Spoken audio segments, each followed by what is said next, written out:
పలకాల్సినటువంటి అవసరం లేదు. దేవునికి మనకు కాంటాక్ట్ కనుక నా కుటుంబ జీవితంలో, నా పిల్లల జీవితంలో, మరి నా భార్య విషయంలో, నా కుటుంబ విషయంలో అన్నింటిలో కూడా దేవుడు తన ప్రేమను చూపించినాడు. అది చేత నేను ఆయనకు వందనాలు చెప్తానని, నీవు హృదయపూర్వకంగా దేవునికి వందనాలు చెప్పాలని ఈ యొక్క రాత్రికాల సమయంలో ప్రభునామమున మీకు మనవి చేస్తున్నాం. మీకు ఇచ్చినటువంటి ఆధిక్యత, దేవుడు నాకు ఇచ్చినటువంటి ఆధిక్యత నూతన సంవత్సరంలో ప్రవేశించక ముందు చూసినట్లయితే 2010వ సంవత్సరంలో జనవరి నెలలో కానీ, ఫిబ్రవరి కానీ, మార్చి, ఆ రీతిగా డిసెంబర్ వరకు కూడా ప్రతి నెలలో కూడా దేవుడు తన ప్రేమను చూపిస్తూ ఉన్నాడండి. ఏదో ఒక రూపంలో ప్రేమ చూపిస్తూ ఉన్నాడు. అందుచేతనే మనం సజీవ సంఖ్యలో ఉన్నామే కానీ, లేదా మనలో భక్తి ఉందని, లేకపోతే చాలా గొప్పవారమని, చదువుకున్న వారమని మాత్రం కానే కాదు. తన ప్రేమను మన ఎడల చూపించినాడు.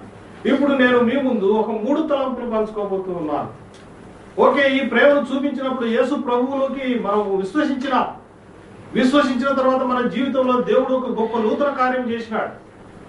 యేసు ప్రభువులోకి మనం వచ్చిన తర్వాత మన జీవితంలో ఏం జరిగింది అని అంటే, దయచేసి క్లుప్తంగా చూద్దాం, ఎందుకంటే ఎక్కువ సమయం లేదు కాబట్టి. గలతీయులకు రాసినటువంటి పత్రిక 3వ అధ్యాయంలో ఒక మాట ఎవరైనా చదవండి. దయచేసి గలతీయులకు రాసిన పత్రిక 3వ అధ్యాయం 26వ వచనం చదవండి. యేసుక్రీస్తునందు మీరందరూ విశ్వాసము వలన దేవుని కుమారులై ఉన్నారు. ప్రియులారా, దేవుని ప్రేమను తెలుసుకున్న తర్వాత, దేవుడు తన సొంత కుమారుని యందు విశ్వాసం ఉంచిన తర్వాత, అనగా యేసు ప్రభునందు విశ్వాసం ఉంచిన తర్వాత మనకు కలిగినటువంటిది గొప్ప ధన్యత ఏమిటంటే, ఈయన వాక్యం చెప్తా ఉంది, యేసుక్రీస్తునందు మీరందరూ విశ్వాసం వలన దేవుని కుమారులై ఉన్నారు. What a great privilege it is really కదండి. మనం అందరం దేవుని కుమారులమైనాం. నీవు దేవుని కుమార్తె అయినావు సహోదరి. కనుక ఇంకా ఏ విషయాల్లో మనం బాధపడాల్సిన అవసరం లేదు. ఉదాహరణకు ఈ యొక్క కువైట్ దేశపు యొక్క కింగ్ కుమారుడు ఏ విషయంలో అయినా బాధపడతాడండి? డబ్బు లేదని బాధపడతాడా? లేదా ఉద్యోగం లేదని బాధపడతాడా? పలుకుబడి లేదని బాధపడతాడా? ఏ విషయాల్లో కూడా వాళ్ళకి చింత ఉండదు. సమస్తం వాళ్ళకు ఉంటాయి. లోకరీతిగా ఉన్నటువంటి ఈ దేశపు రాజు యొక్క కుమారుడే ఆ రీతిగా ఉంటే, పరలోకపు తండ్రి అనగా ఈ యొక్క కువైట్ రాజును కూడా సృష్టించినటువంటి తండ్రి పరలోకంలో ఉన్నాడు. ఆయన అంటున్నాడు, నేను చూపించిన ఈ ప్రేమకు, అనగా నా కుమారుడు యందు విశ్వాసం ఉంచిన కారణం చేత నేను నిన్ను, నీ స్టేటస్ ను ఉన్నతంగా హెచ్చించిన. ఏమిటో తెలుసా? నీవు దేవుని కుమారుడు అయిపోయినావు, లేదా దేవుని కుమార్తె అయిపోయినావు. కాబట్టి సహోదరులారా, మనకు ఉద్యోగం లేకపోయినా మనం ఏం బాధపడాల్సిన అవసరం లేదు. లేదా మన జీవితంలో అవమానకరమైన పరిస్థితులు వచ్చినప్పటికీ కూడా మనకు బాధపడాల్సినటువంటి అవసరం లేదు. లేదా ఇంకా అనేకమైన శ్రమలు, ఆర్థికమైన ఇబ్బందులు, ఇంకా ఆయా ప్రాంతాలు, ఆయా సమస్యలు మన జీవితంలో తుఫాను వలె వచ్చినప్పటికీ కూడా మనం బాధపడాల్సిన అవసరం లేదు. ఎందుకో తెలుసా? దేవుడు ఆత్మీయంగా మన జీవితాన్ని ఒక మెట్టి ఎక్కించినాడు. ఏమిటంటే, యేసుక్రీస్తునందు మనము ఆయన కుమారులమైపోయినాము, కుమార్తెలమైపోయినాము. కాబట్టి ఏం చెప్పాలా? ప్రభువా, నీ యందు విశ్వాసం ఉంచడం ద్వారా నన్ను నీ కుమారుడిగా ఉండడానికి ఆధిక్యత దయచేసినావు, నీకు స్తోత్రములు తండ్రి.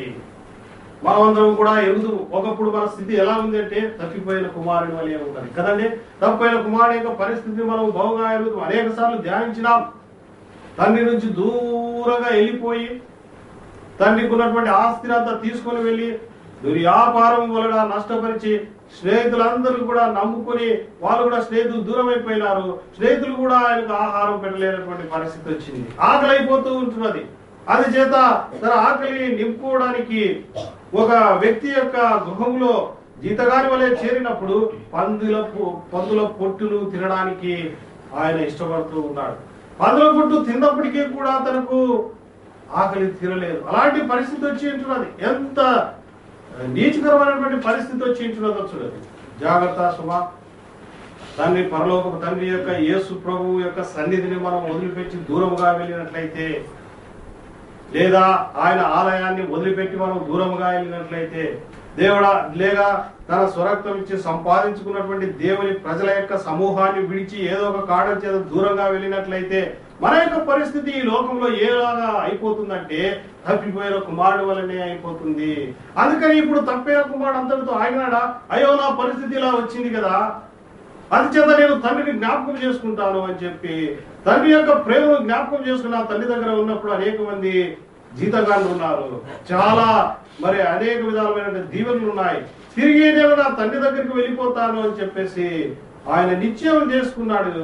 వెంటనే దేవుని యొక్క ఆలయమునకు మనం ఏ రీతిగా వచ్చి ఉన్నామో అలాగే తన తండ్రి యొక్క ఆలయమునకు వచ్చి ఉన్నాడు. తండ్రి దూరంగా నుండి చూసి తప్పైన కుమారుడు రాగానే వెంటనే కావలించుకున్నాడు. నా కుమారుడి కొరకు నేను ఇంత కాలం ఎదురు చూసినాను, వచ్చినాను అని చెప్పేసి ఒక ప్రేమ విందు కూడా ఏర్పాటు చేసినాడు. నాయన నువ్వు తప్పేనావు కదా, ఇదిగో నీకు ఒక ఉంగరం కూడా పెడుతున్నానని ఉంగరాన్ని పెట్టినాడు.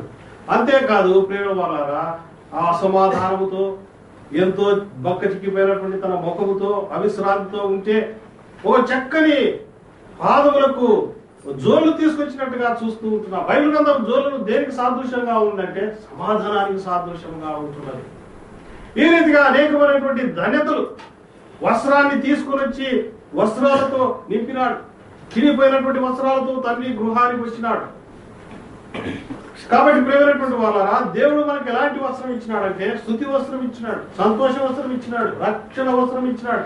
ఇలాంటి దీవెనలతో దేవుడు మనల్ని నింపినాడు. ఏం కారణం అంటే తప్పైన కుమారుడు తన యొక్క ప్రేమను తెలుసుకొని తిరిగి దేవుని ఆలయంలోకి వచ్చిన రీతిగా, దేవుని సన్నిధికి వచ్చిన రీతిగా మనం కూడా గత సంవత్సరంలో అనేక సార్లు దేవుని సన్నిధిలో తప్పిపోయినా దేవుడు అంటున్నాడు, నా ఆలయంలోకి నువ్వు రావాల్సిన రీతిలో రాలేదు కదా, ఏదో కారణం చేత దూరంగా ఉండిపోయినావు కదా, మనుషులను బట్టి నువ్వు దూరంగా ఉండిపోయినావు, ఇప్పుడు వచ్చి ఉంటున్నావు, నేను కావలించుకుంటున్నాను, తోల్పోయినటువంటి సమస్తాన్ని నేను నీకు ఇచ్చినాను, నిన్ను ఎంతో ప్రేమిస్తున్నానని దేవుడు చెప్తూ ఉంటున్నాడు. ఇందులో ప్రేమ ఉన్నది.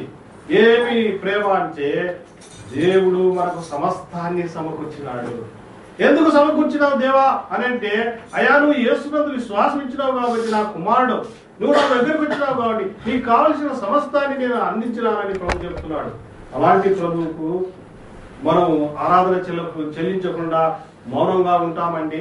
ఖచ్చితంగా దేవుని యొక్క ఆలయంలోకి వచ్చిన మనము ప్రభువాని ప్రేమను తెలుసుకున్నాను, తప్పిపోయిన నా జీవితాన్ని తిరిగి వచ్చి నీ దగ్గర ఒప్పుకున్నప్పుడు నన్ను అనేకమైనటువంటి దీవెనలతో నువ్వు నింపినావయ్యా నీకు స్తోత్రం, నన్ను నీ కుమారుడిగా చేసుకున్నావయ్యా నీకు స్తోత్రాలు, నన్ను నీ కుమార్తెగా చేసుకున్నావయ్యా నీకు స్తోత్రాలని ఒక్క మాట చెప్తే ఆకాశమందు సింహాసనాసీనుడైన ఆ పరలోకపు తండ్రి ఎంతో సంతోషించువాడుగా ఉంటున్నాడు. ఇది మొట్టమొదటి మెచ్చు. ఇది జ్ఞాపకం చేసుకుందాం, ప్రతిసారి జ్ఞాపకం చేసుకుందాం. దేవుని సన్నిధికి రావడానికి దేవుడు సమృద్ధి అయినటువంటి అవకాశాన్ని మనకు దయచేసినాడు. ఎవరో మానవులు చెప్తే మనం రాలేదు, దేవుడే మన దగ్గరికి వచ్చి తన ప్రేమను వెల్లడిపరిచి మనను బలవంత పెట్టి తన ఆలయంలోకి తీసుకొని వచ్చినాడు. ఆ కారణం చేతనే ఇక్కడ దేవుని యొక్క సన్నిధిని మనం ఎంతో సమృద్ధిగా అనుభవిస్తూ ఉంటున్నాం. ఎందుకంటే ఆయన కుమార్తెలుగా మనం చేరి వచ్చి ఉన్నాం. ఈ ఒక్క మాటతోటినే చాలండి, ఎందుకంటే ఇంకా చాలా మనం గడపాలి. కాబట్టి దయచేసి మన యొక్క దేవుని యొక్క ఆలయంలో ఒక క్రమం అవసరం. దేవుని సన్నిధిలో మనం ఉన్నప్పుడు మౌనముగా ఏకీభవించాలి.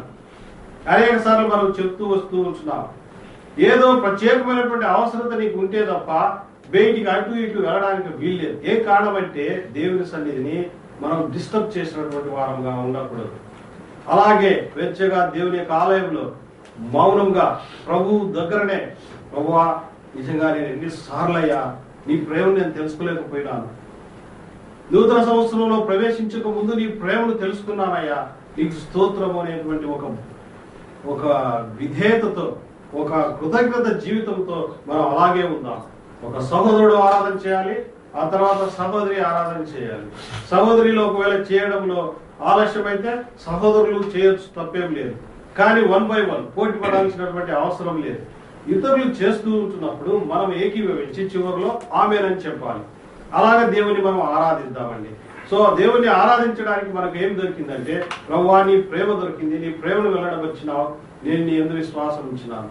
ఎప్పుడైతే నేను యేసుక్రీస్తు నందు విశ్వాసం ఉంచినానో వెంటనే నన్ను నీ కుమారుడిగా చేసుకున్నావు, నీ కుమార్తెగా చేసుకున్నావు, నీ స్తోత్రం అని. దయచేసి కొంత సమయం మీకు ఇవ్వబడుతుంది, ఆ సమయాన్ని మీరు ఉపయోగించుకోవాల్సిందిగా మనం చేస్తూ ఉంటున్నాం. మనమందరం మోకరిద్దామండి. విలువైన రక్తము సిలువలో